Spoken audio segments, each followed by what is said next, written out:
topics and opinions expressed in the following show are solely those of the host and their guests and not those of W4CY Radio, its employees, or affiliates.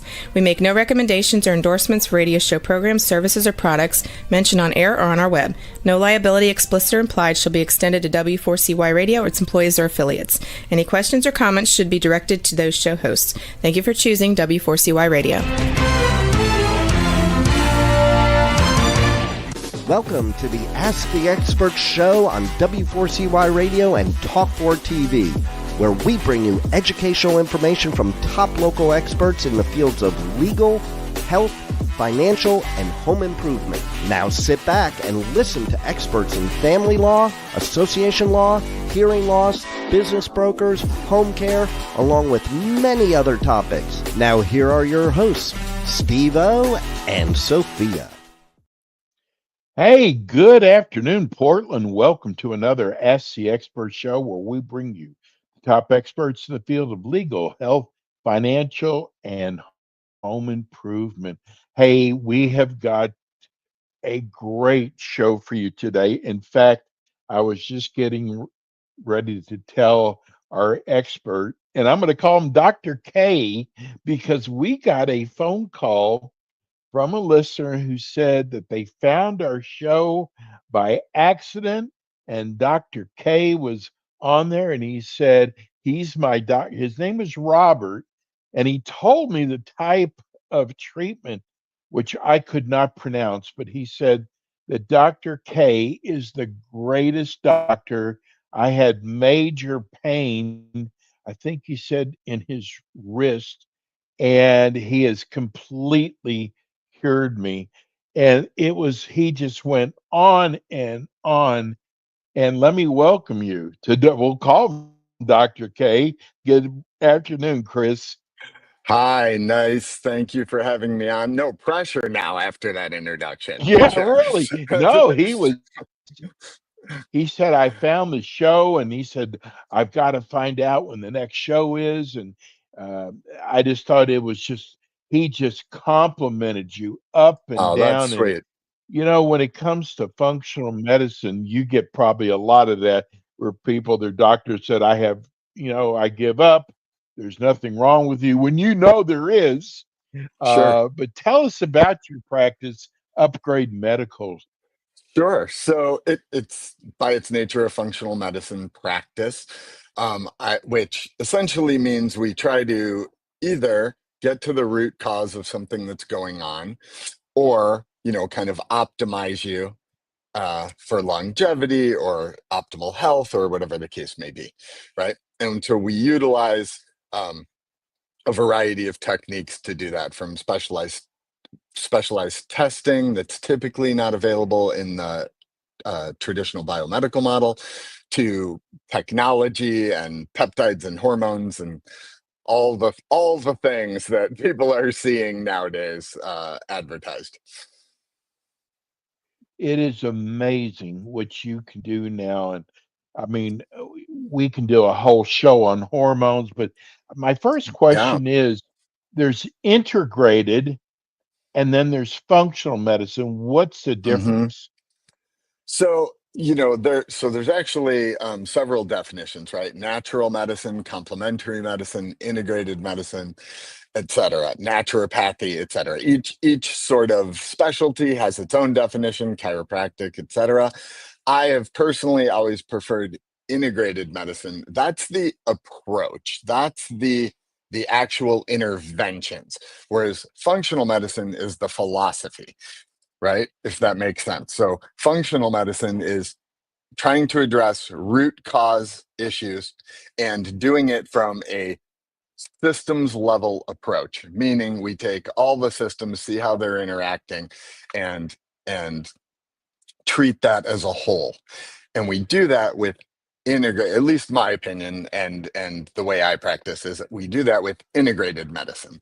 Um, I'm sure everybody has their own take. I personally, it doesn't matter to me if somebody needs a peptide, an herb, a medication, or whatever. What that patient needs is what they're going to get.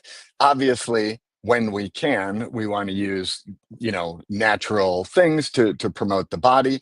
That's not always possible, and sometimes the risk level warrants a medication. Um, and so you just give the patient what they need, and I think that's truly what integrated medicine is, and that can encompass anything from acupuncture to chiropractic to physical therapy to peptides to medications. We just got our first text from Neil in Vancouver, Hi, who Neil. wants to he wants to know, what type of health issues do you treat? So historically, my area of expertise has been what's called central pain syndromes. So that's classically considered things like fibromyalgia, but lots of things cause central pain and fatigue. It can be from autoimmunity or Ehlers-Danlos, things like that. But in that regard, I would say I'm kind of a specialized generalist, right? Having done 17 years of that level of chronic complex pain and disease, you had to kind of look at every system. So I can treat everything from small intestinal bacterial overgrowth to post COVID, long COVID, to just anti-aging. So it's pretty broad. Um, and when it becomes necessary, if I think I'm not getting a needle to move, I have a network of people that maybe just do one particular thing. And if I need to, I'll leverage them and loop them into the care. Craig in Portland wants to know, he said, I heard you just say COVID. How did you treat COVID when it came around several years ago? That's a good question. It is, and it would depend on the case. Where I was working at the time, I had a little less leeway um, Ah, than I would approach it now. Um, but usually it was integrated. Some people were vaccinated, some people weren't. Some people needed uh, antiviral medications when they came out. I usually would try and combine those with things like immune supportive peptides, nutrients, herbs. Um, we knew a lot about some of the mechanisms and we tried to intervene on that. So, for example, high dose vitamin C and herbs that blocked the ACE receptor that COVID sort of attached to, which are things like propolis. The thymic peptides are immune modulating and antiviral. There was sambucol, which is an elderberry extract that's known to be antiviral. hmm. At that time we were extrapolating physiology, and that data was changing pretty consistently and pretty rapidly. I know a lot of people were there was obviously all sorts of controversy of how to treat that. Um, Yes. Oh, and so and there was data to both support and refute that in various ways. But I think ultimately, uh, you know, like anything else, I tried to do it for the patient, what that individual patient needed. No, Chris, I got to tell you that we saw a lot of doctors that had their own way of treating COVID, and they were, ridiculed, made look foolish, and now it turns out that they were right. And I was one of those. I got the first two injections, and I still got COVID. My third time I got COVID, I was treated with a cocktail, and it was Hmm. gone within a day. Yeah. In a Yeah, day. there is, there's a lot to that. Certainly I utilized a lot of like IV therapy and nutrient Yes. injections at high doses and things like that. But it doesn't mean I didn't use medications either, right? A lot also when you're looking at a patient depends on that person's status, right? Are they elderly? Do they have risk factors that would maybe, if you're immune suppressed, you've got to weigh risk rewards. I'm not anti-vaccine. I'm sure that's probably a question. I'm not. That being said, we know there's some issues with the mRNA vaccines long Right. term. So you have to really evaluate risk reward ratio, right? Because, you know, getting COVID, if you have significant risks, right? You're diabetic, have no vitamin D, or elderly or sarcopenic, something like that, you're at higher risk. It probably warrants the injection, in my opinion.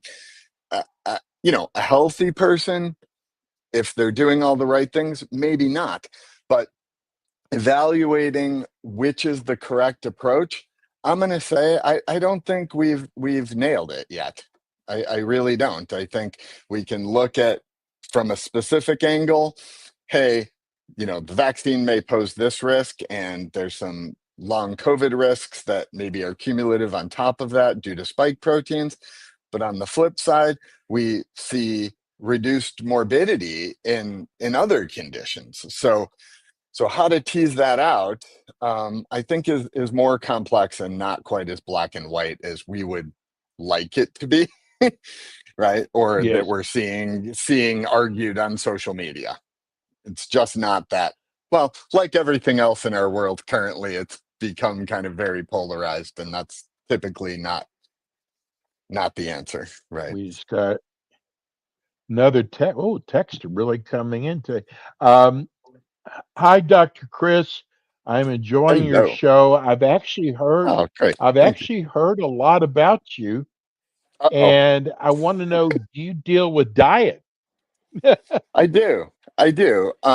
It's interesting, I'm talking about all these like really fancy things, but when I first started functional medicine at the very beginning, I was very fortunate to train with one of the founders, who wrote one of the original textbooks on it. So I consider myself very lucky in that regard. And this was, well, I don't want to date myself here, but it was a long time ago. At that point, we were really heavily, it was diet and supplements. Peptides weren't really emerging yet. There was a lot of IV therapy that we could leverage, but there was, this was an exploration. So yes, I do, I call that one of the pillars of health. I don't care. And I think we talked about this last time when I gave the example of the water bottle and Yes. stuff spilling out. I can do all sorts of fancy things. None of it's going to work if you're not sleeping, you eat McDonald's every day, you're, staying up, random sleep schedule. I'm good, but I'm not Sounds that like our good. president. Right? I'm not that good. So, I do consider diet a pillar of health, and we do try to dial that in, for people. I'm not an extremist. And of course, that's a whole nother show that you could argue gluten-free and this free and that free, right? I would say the majority of cumulative evidence I'm saying this without knowing that there is a specific thing that needs to be addressed, just generally, is kind of a modified Mediterranean diet, right? That has the best evidence. And, typically that does include your grains. Now, there's definitely some problems with our grains versus other parts of the world. And if you have specific things, right, whether it be diabetes or a heart risk, a cardiovascular disease risk, or maybe a gastrointestinal disorder, an autoimmune condition, there's modifications that you would layer onto that. My preference is, and they're not, my preference is to do testing for food sensitivities and GI things. Would you gamble your life on it? No, but I think that they can be very clinically relevant in terms of helping guide someone. And I also use tools like continuous glucose monitoring or breath testing for carbohydrate and fat burning status, things like that to help dial in fasting states and those sort of things. So, yep, key therapy. Sean wants to know, hey, great show. It's about time someone did a show like this. I want to Oh, know if you could do a show in the near future on some of what you think of the theories of Kennedy. I guess ooh, because uh, that could be a whole show easily. that could be a whole show. So, Yes. I don't want to And get we'll get, myself you in know what? trouble Maybe here, but No, well, you know what? That's what's so great about podcasts. We can talk about anything we want, and we'll save that for maybe next month because Okay, I think sure. people don't know and want to be educated. Is he giving us the right information? You agree with? I think it's more that people trust you Well, I than mean, here's what I'll say about it, and I'm happy to weigh in whatever my opinion's worth on him as a thing. Again, I don't think anything's specifically black and white. I am completely opposed, for example, to him undermining sort of our world health presence and Mm, some of our CDC epidemiology and things like that. But then I'm 100% behind him when he says we got to get rid of food colorings and dyes and chemicals in ah, food, right? So what are we talking about? That's right. It's not RF is it RFK? Uh, is he y- correct? He, Nobody is entirely correct or wrong, right? I think you have to discuss what the particular point is. In some respects, it's going to be great for the functional medicine world because he'll probably protect things like IVs and peptides and nutrients. But on the flip side, yes. are we gonna see some problematic, world health sequelae of disease states and it coming to fruition because of that? So That I'll makes leave it sense. at that. Okay. You talk about peptides is very important to you in your practice. Yeah. hmm Uh, Tell us about the strategies behind peptides. Yeah, I think so I utilize a lot of them myself. I sort of I always sort of try to, I mean, within reason and legality, I try to test my protocols on myself. And I actually have Oh, a funny story about ending up in the ER a couple weeks ago for this. Um, but the strategy is remember when I said functional medicine kind of takes a systems level approach? So yes. imagine what I want everybody to do is kind of imagine Venn diagrams, right? And layer circles on top of each other, all intersecting in the middle. And if each one of those circles represented a body system, the idea when a patient is in front of you or has a problem, et cetera, is to identify what are our key systems that need to be addressed, and then what are the supportive systems. And when I utilize peptides, what I try to do, which I would say for the most part is pretty doable, not always, but for the most part, is utilize a peptide that acts on one system and supports others, right? And so that you get this synergy. And one of my favorite kind of jokey sayings is my entire goal is to make 2 + 2 = 6.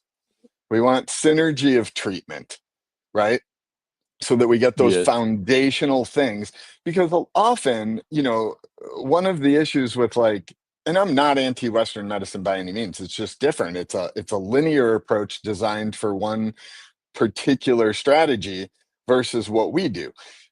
And so it's completely different. So a lot of our things take time, right? To see a dietary correction or a peptide correction or a nutrient shift, something like that takes time.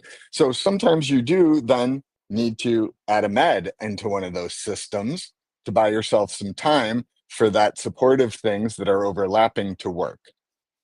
Did that Was that clear? Yes. That makes sense. So, what are some of the most useful peptides? Yeah. Some of my favorites, I'm a big fan of the thymic peptides for a couple reasons. Um, One, they're immune modulating. So, meaning they prevent it from being overactive and they boost it up if it's underactive. And it does that via particular cell balancing in the system. And the downstream effect of that is you also get anti-inflammation and you get some improvement in overall systems. So because the immune system, right, is influencing a lot of things, right? Autoimmunity, allergies, psoriasis, right? The GI system, everything. So modulating that can be really helpful in a lot of ways. Even if there's, air quote, nothing wrong with you, as we age, we get kind of lower immune function, immunosenescence. And so it's kind of a halting of our immune system. And that's a good strategy to help both keep our immune system up so we're not getting infections as we get older. Because if you look at the data, a lot of people, elderly people, do get, pneumonias and candidas and things like that. And this can help to prevent that, amongst other strategies, and reduce inflammation, which we know is tied to a lot of chronic disease. So the thymic peptides are high on my list. I utilize a lot of the repairing peptides. So these are the ones that probably people see all over Instagram and social media, body protective compound 157 and thymosin beta, which is often called TB500, which is a fragment of that. Combined, they often advertise it as the Wolverine stack after the Marvel superhero. Those are really great peptides. They can be utilized for a lot of things, and they're often layered into the systems. One of my other absolute favorites is ARA290, which is actually a FDA-approved drug that was originally studied for a very specific thing, lupus-induced peripheral neuropathy. So almost nobody could get this drug covered except for, that's a fairly rare condition. Right. But when they looked at the data, it was literally repairing peripheral nerves in that condition. So then they went and looked at it for diabetes, and it was repairing those. And in the retina, secondary to both lupus and diabetes, and it was repairing that. And then we saw some of the side effects, which were things like heart rate improvement and lower liver fat, right, for non-alcoholic fatty liver. And so the reason that is because if you think of the nervous system and you're repairing it, right, you're putting let's say electrical tape, right, around a weakened section, and then you get better end result signaling, and that means better end function. My opinion is that it's also working centrally, meaning from the brain and spinal cord. So I utilize it a lot for brain injuries, small gastrointestinal disorders because of the gut-brain connection, certainly in things like post and long COVID or post-viral fatigue syndromes, because COVID in particular, viruses kind of carve out geography, and COVID, and for example, lodges in the vagal nerve, where like shingles, the varicella virus, lodges in dermatomes. And so those are nerve direct attacks that we can utilize this as one method to help. And then as example, you would combine that with maybe the anti-inflammatory BPC, which is a repair peptide, and the thymic peptides to support the immune system. And then now you have that synergy. That was a Hey, lot, Chris, sorry. got up here. The show, no, it's okay. The show goes by so fast. Tell people how they can reach your office. Sure. You can call the office number, which is 971-299-8350. It's not monitored, but you can leave a message and I will get back to you. And it's also textable. Or you can schedule a free discovery call on the website, which is Upgrade PDX, like the abbreviation for Portland, upgradepdx.com. Or you can just pop in. I'm inside the 24-hour fitness in the Pearl. Beautiful. Hey, Chris, thank you. Pete, we had so many more questions, but we'll get to those next month. Chris, thank you so much. You're welcome. Thank you all for having Take care, me. buddy. Have a great day. Take care. Thanks for tuning in today to the Ask the Expert show on W4CY Radio and Talk4 TV. Tune in next week and every week to hear more from our experts on personal injury, insurance, air condition repairs, estate planning, Medicare, and many other topics in the areas of legal, health, financial, and home improvement. See you next week.